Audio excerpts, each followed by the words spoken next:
Hi hello ಎಲ್ರಿಗೂ ನಮಸ್ಕಾರ. ಎಲ್ಲರಿಗೂ ಮನಸ್ ವಾಯ್ಸ್ ಆಫ್ ದ ಡೇ ಚಾನಲ್ಗೆ ಸ್ವಾಗತ. ಇದು ಗಣೇಶ ಚತುರ್ಥಿಯ ವಿಡಿಯೋ. ಆ ದಿನ ನಮ್ಮ ಮನೆಯಲ್ಲೂ ಕೂಡ ನಾವು ಗಣೇಶನ ತಂದಿದ್ವಿ. ನಾವು ಗೌರಿ ಪೂಜೆನ ಗಣೇಶ ಹಬ್ಬದ ದಿನವೇ ಮಾಡಿಬಿಡ್ತೀನಿ. ಅಂದರೆ ಗಣೇಶ ತರೋಕ್ಕಿಂತ ಮುಂಚೆ ಗೌರಿನ ತಂದು ಪೂಜೆಯನ್ನು ಮಾಡ್ತೀವಿ. ಗಂಗೆಯನ್ನು ತಗೊಂಡು ಮನೇಲಿ ಬರಬೇಕಲ್ವ, ಹಾಗಾಗಿ ಗಂಗೆ ಪೂಜೆಯನ್ನು ನಾವು ಮಾಡಿದ್ವಿ. ಮನಸ್ವಿನೇ ಪೂಜೆ ಎಲ್ಲ ಮಾಡ್ತಾಳೆ. ಈಗ 3 ವರ್ಷದಿಂದ ಅವಳೇ ಮಾಡ್ತಾ ಇದ್ದಾಳೆ. ನಾವು ಹೇಳ್ಕೊಟ್ಟಂಗೆ ಪೂಜೆ ಮಾಡ್ತಾ ಹೋಗ್ತಾಳೆ. ಮನೆ ಹತ್ರನೇ, ಇಲ್ಲಿ ಹತ್ತಿರ ನದಿ ಇಲ್ಲದೆ ಇರೋದನ್ನು ಮನೆ ಹತ್ತಿರ ಇರುವಂತಹ ಟ್ಯಾಪ್ಗೆ ಪೂಜೆಯನ್ನು ಮಾಡಿಬಿಟ್ಟು ಅಲ್ಲಿಂದ ಗಂಗೆಯನ್ನು ತುಂಬಿಕೊಂಡು ಅದನ್ನು ಒಳಗಡೆ ತೊಗೊಂಡ್ಬಂದು ಪೂಜೆಯನ್ನು ಮಾಡ್ತೀವಿ. ಮೊದಲನೇದಾಗಿ ಫಸ್ಟು ಅದನ್ನು ನಾನು ಗೌರಿ ಅಂತ ಹೇಳಿ ಇಟ್ಟು ಆ ಕಳಶಕ್ಕೆ ಅದಕ್ಕೆಲ್ಲ ಕಳಶವನ್ನು ತುಂಬಿಟ್ಟು ಪೂಜೆ ಮಾಡ್ತೀವಿ.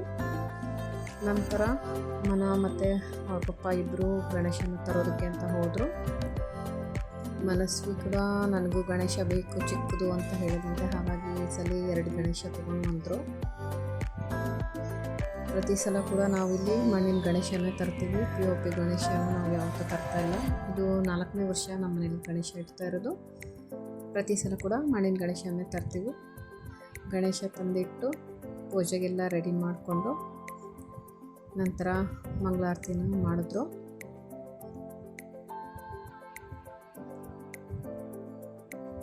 ಪೂಜೆಗೆ ಟೈಮಿಂಗ್ಸ್ ಇತ್ತು, ಹಾಗಾಗಿ ನಾವು ಪೂಜೆ ಮಾಡೋ ಅಷ್ಟರಲ್ಲಿ 12:15 ಆಗಿತ್ತು. ಮನೆಯವರೆಲ್ಲ ಸೇರಿ ಒಟ್ಟಿಗೆ ಪೂಜೆನ ಮಾಡಿದ್ವಿ. ಮನಸ್ಸು ಕೂಡ ಎಲ್ಲರಿಗೂ ಮಂಗಳಾರತಿ ಕೊಟ್ಟು,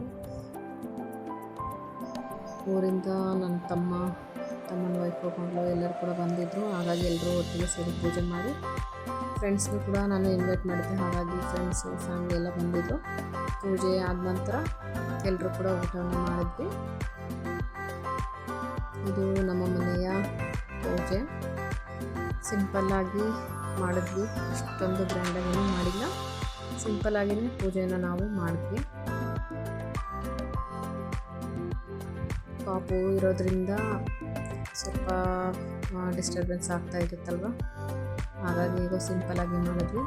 ಅದೇ ದಿನ ಸಂಜೆ ಕೂಡ ಫ್ರೆಂಡ್ಸ್ಗೆಲ್ಲ ಅರ್ಶಿನ ಕೊಟ್ಟು ನಾವು ಒಂದೇ ದಿನ ಗಣೇಶ ಇರೋದು, ಹಾಗಾಗಿ ಆ ದಿನ ನೈಟು ಮತ್ತು ದೇವರಿಗೆ ನೈವೇದ್ಯವನ್ನು ಮಾಡಿ ನೆಕ್ಸ್ಟು ಅಲ್ಲೇ ಮನೆ ಹೊರಗಡೆನೇ ನಾವು ಬಕೆಟಲ್ಲಿ ಗಣೇಶವನ್ನು ವಿಸರ್ಜನೆ ಮಾಡ್ತೀವಿ. ಮತ್ತು ನೈಟ್ ಒಂದು ಟೈಮ್ ಪೂಜೆನ ಮಾಡಿ ಗಣೇಶ ವಿಸರ್ಜನೆ ಮಾಡ್ತೀವಿ. ಹೊರಗಡೆ ಎಲ್ಲೂ ಕೂಡ ನದಿಲಿ ಹಾಕೋದಕ್ಕೆ ಹೋಗೋದಿಲ್ಲ. ಅದು ಮುಂಚೆಯಿಂದ ಈಗ ನಾವು ಅದೇ ಥರ ಮಾಡ್ಕೊಂಡು ಬಂದಿದ್ದೀವಿ ಹೈದ್ರಾಬಾದಲ್ಲಿ, ಹಾಗಾಗಿ ಅದನ್ನೇ ನಾವಿಲ್ಲಿ ಫಾಲೋ ಮಾಡ್ತಾಯಿದ್ದೀವಿ 4 ವರ್ಷದಿಂದ. ಮಂತ್ರವನ್ನು ಹೇಳಿಬಿಟ್ಟು ಬೆನಕ ಏಕದಂತ ಅಂತ ಹೇಳಿ 3 ಸರಿ ಮಂತ್ರವನ್ನು ಹೇಳಿ ಗಣೇಶನ ಬಕೆಟಲ್ಲಿ ನಾವು ಬಿಟ್ವಿ. ಮುಂದಿನ ವರ್ಷ ಗಣೇಶ ನಮ್ಮನೆಗೆ ಬೇಗ ಬಾ ಅಂತ ಹೇಳಿ ಪ್ರಾರ್ಥನೆ ಮಾಡ್ಕೊಂಡ್ವಿ. ಹೀಗಿತ್ತು ನಮ್ಮ ಮನೆಯ ಗಣೇಶ ಹಬ್ಬದ ದಿನ. ನಿಮ್ಮ ಮನೆಯಲ್ಲಿ ಹೇಗೆ ಆಚರಣೆ ಮಾಡಿದ್ವಿ ಅನ್ನೋದನ್ನು ಕಮೆಂಟ್ ಮೂಲಕ ತಿಳಿಸಿ. ಈ ವಿಡಿಯೋ ನಿಮ್ಗೆ ಇಷ್ಟ ಆಗಿದೆ ದಯವಿಟ್ಟು ಒಂದು ಲೈಕ್ ಮಾಡಿ. ಹಾಗೆ ಮುಂದಿನ ವಿಡಿಯೋದಲ್ಲಿ ಮತ್ತೆ ಸಿಗ್ತೀನಿ. ಧನ್ಯವಾದಗಳು.